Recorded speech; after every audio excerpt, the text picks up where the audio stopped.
Continuing with a reading of the Cyberspace by Esther Dyson. This is the concluding segment.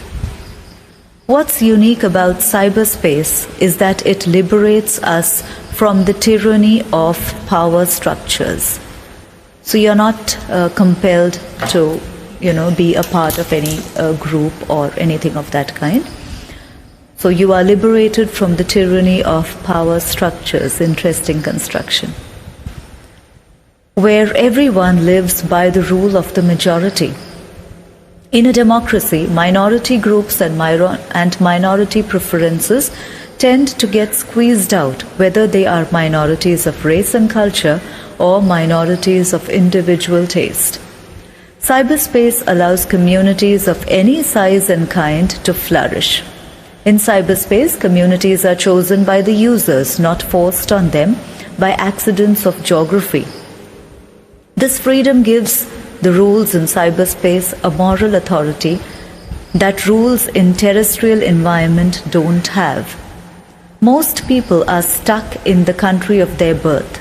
And if you don't like the rules of a cyberspace community, you can just sign off, love it or leave it. You are not compelled. See, if you were born in a particular place, you can do nothing about it, at least for a certain period of time, till you are independent and you get placed somewhere and you move out. That is if you want to. But in cyberspace, you have this immense freedom.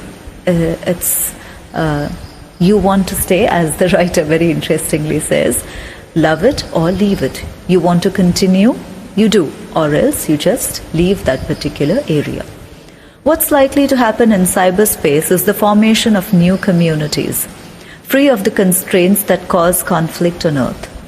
Instead of a global village, we will have invented another world of self-contained communities that cater to their own members' inclinations without interfering with anyone else's.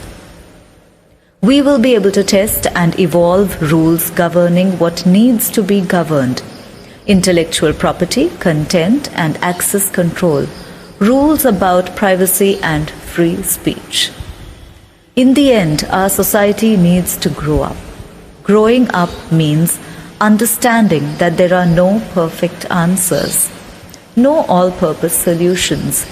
We haven't created a perfect society on Earth. Now, this is the best part. We haven't created a perfect society on Earth, and we won't have one in cyberspace either. We don't have perfection in the real world. Then why do you think we should have perfection in the virtual world? You decide what you should restrict. You decide what is right for you and what is wrong.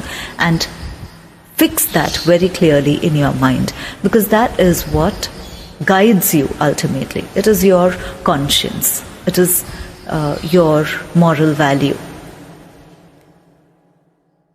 So, as I was reading, we haven't created a perfect society on Earth, and we won't have one in cyberspace either. But at least we can have individual choice and individual responsibility. Again, very well written.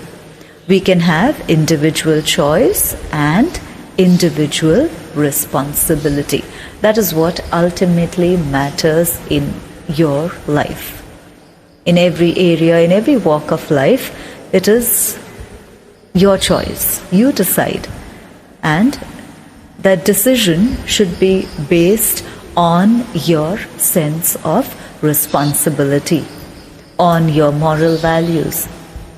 It should never in the future prick your conscience. So your decisions should be allied to your responsibility.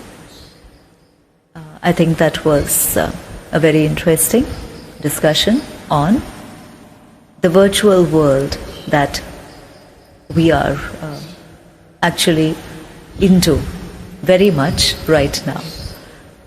We are, with all of our online classes and all of that going on, it's the virtual world which is more a part of our lives than the real world.